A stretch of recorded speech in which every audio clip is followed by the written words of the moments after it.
Hi guys, welcome to USR stories. పోయిన ఎపిసోడ్లో రామయ్య లలిత యొక్క కొడుకు ఎలా బ్రతికాడనేది తెలుసుకున్నాం. ఈ వీడియోలో ఏం జరుగుతుందనేది చూసేద్దాం. ఈరోజు చెప్పబోయే కథ షిరిడి సాయిబాబా ఎపిసోడ్ 9. దేవుడు ఆలస్యం చేస్తాడు కానీ మరిచిపోడు. ఉదయం షిరిడి గ్రామం నిద్ర లేచింది. ఎప్పట్లాగే ప్రతిరోజు ఉదయం అయినట్టుగానే ఈ ఉదయం కూడా అలానే గ్రామస్తులందరూ ఉదయం సమయంలో నిద్రలేచారు. నిన్నటి అద్భుతం తర్వాత గ్రామమంతా ఒక మాట అన్నారు, బాబా నిజంగా దేవుడు అని. కానీ ఒక ఇంట్లో మాత్రం ఇంకా చీకటే ఉంది. ఆ ఇంట్లో ఏ ఆనందం లేదు, ఏ నవ్వు లేదు. అక్కడే ఈ కథ మొదలవుతుంది. ఆ ఇల్లు శంకరయ్యది. వయస్సు మీద పడిన రైతు.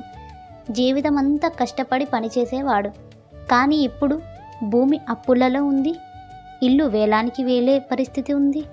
కొడుకులు ఊరు విడిచి వెళ్ళిపోయారు. ఇంట్లో ఉన్నది కేవలం అతని భార్య సావిత్రి మాత్రమే. ఆమె రోజు దీపం వెలిగించి ప్రార్థిస్తుంది, బాబా అని. ఇన్నాళ్ళు ఓర్పుగా ఉన్నారు. ఇప్పుడు ఇంకెంత పరీక్ష. శంకరయ్య బయట కూర్చొని ఆకాశం వైపు చూస్తూ ఉంటాడు. అందరికీ సహాయం చేస్తావు బాబా, మాకెందుకు ఈ శిక్ష అని. మేము చేసిన పాపం ఏంటి అని. అతని మాటల్లో కోపం కాదు, అసహాయత ఉంది. ఆ రాత్రి శంకరయ్య ఒంటరిగా మసీదు వైపు నడుస్తున్నాడు. చేతిలో ఒక కాగితం, అది అప్పుల పత్రం. మసీదు ముందు నిలబడి అంటాడు, బాబా ఈ కాగితం నన్ను బతకనివ్వటం లేదు. అతని కళ్ళల్లో నీళ్లు తిరుగుతూ ఉంటాయి. అలా సాయిబాబాని అంటాడు. అంతలో బాబా మెల్లగా కళ్ళెత్తి చూస్తాడు. శంకరయ్య చేతిలోని కాగితాన్ని చూసి ఒకే మాట అంటాడు, రేపు ఉదయం రా అని. అంతే. ఏ వివరణ లేదు, ఆ విశ్వాసం లేదు. శంకరయ్య షాక్ అవుతాడు. అంతేనా బాబా అని అంటాడు. బాబా మళ్ళీ మౌనంగానే ఉండిపోతూ ఉంటాడు. తెల్లవారింది. షిరిడీ గ్రామంలో సూర్యుడు మెల్లగా పైకి వస్తూ ఉంటాడు. కానీ శంకరయ్య ఇంట్లో మాత్రం నిద్ర లేదు. రాత్రంతా నిద్రపోతే బాబా చెప్పిన ఒక మాట గుండెల్లో తిరుగుతూ ఉంది, రేపురా అని.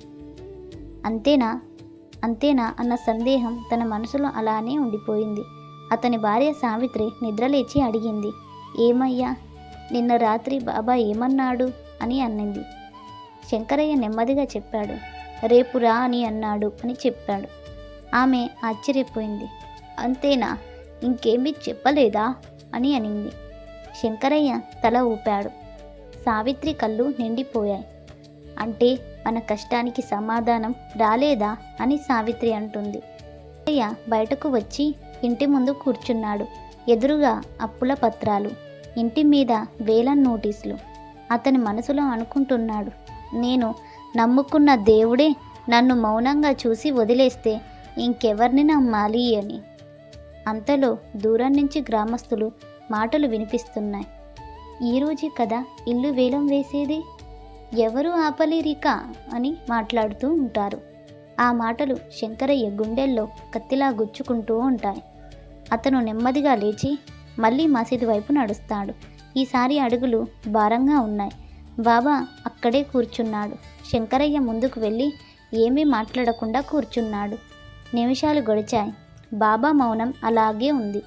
అప్పుడే బాబా మెల్లగా అన్నాడు, నీ గుండె ఇంకా బరువుగా ఉంది అని.